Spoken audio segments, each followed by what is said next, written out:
the people that basically made it and lost it, made it and lost it, made it and lost it. And Warren Buffett said, I celebrate the man or the woman, the entrepreneur who made it and never lost it, right? So why is it that some of us think that we have to basically make it and lose it? The answer is we subconsciously create that reality for ourselves, because it's only when we're in the destructive and reconstruction mode that we actually start doing what we don't want to do, and we don't want to do it at the highest level. And because it's an on-off switch, and because you have these peaks and valleys in your finances and other aspects of your life, you actually never get off the ground, right? You go from nothing to something to nothing, and back and forth, and you end up where you started. And it's because you're waiting for some external thing, the doctor to say we have to cut off one of your digits for you to actually lose the weight. Hopefully everyone understands that. Well, so the point of that point is to stop having to have that and simply get the work done, and not have all these rules that, as long as I've got, 60 days saved, I'll be okay. Some deal will come together. Well, it's a coming point, obviously. Yeah. But the bottom line is do what you don't want to do when you don't want to do it at the highest level. And stop giving yourself the option not to. Right. And just do it every single day. And again, I don't want to walk on future points, but let's move on to the next one. All right. So, Mrs. Harris, you can read number 2. Point number 2, they don't fall in love with their own ideas. They aren't thinking of their businesses as creative outlets or an extension of their ego's desire for recognition.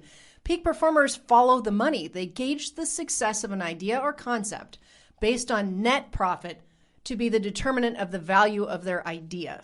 That's an interesting thought, isn't it? Yeah, well, you're welcome. And so, but that is really the bottom line, because what'll happen a lot of times, I see this with coaching clients, right? Yeah. So especially this new generation of people that are getting into the real estate business who have professional backgrounds, they're not getting into real estate because they want to build a brand and build a logo, and they want to be at their town's hall's YouTube mayor and all these other gimmicky creative outlet goofball ideas.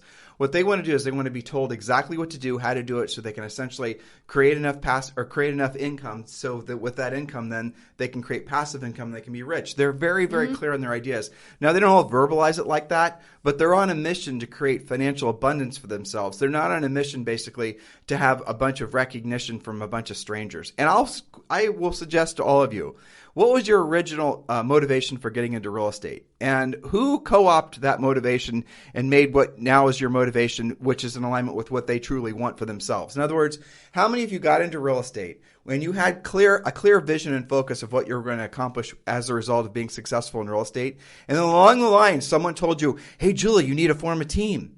Hey, Julie, you need to buy leads. Hey, Julie, you need to work on your brand. You're not posting enough content every day. Yeah, you need to be setting aside 2 hours a day to create a bunch of videos. So did you stop and ask yourself why they were motivated to tell you to do all that stuff? Could it possibly be it's because they're trying to sell you something? Absolutely. That's what's going on. And it is not in alignment with what your true original mission was, which is, if you really got cut to it, your original mission when you were in real estate is, yes, you wanted to feel successful in all those things. You wanted to help people. You wanted to own your own business. All these things are true. But probably what you really truly wanted, if you cut through all of it, is you wanted to be free. And the only way you're really going to be free is to be financially free. Free is, basically rich is what your goal probably is if you really were drilled down and cut through the layers. And rich is simply where your money works for you and you no longer have to work for your money. Isn't that ultimately the goal that you have for yourself? Wouldn't you love to make it so that when you wake up in the morning every single day, you never actually have to think about money? What's on the other side of that? What's on the other side of that financial abundance and that financial freedom? What could you do with your life? I mean, the list, you'll come up with maybe some things to buy first and maybe some trips to take, and all those things are great. But really what you'll start doing when you have financial abundance, you never have to worry about money again, is you're actually going to have a more intentional, more purposeful, a more contributory life. You're going to actually make more of an impact on this planet because your sole focus, which is now to basically make sure you have enough money coming in to pay all your bills, it will now be able to be on something that's far more profound than your own immediate needs. And that only comes from being financially free. Point number 3. Money, or the lack of it, is a mirror to the value you create for others. They are not, so our top producers are successful types. They are not conflicted about money. The dollars in your account, otherwise known as your net worth, are the same as votes.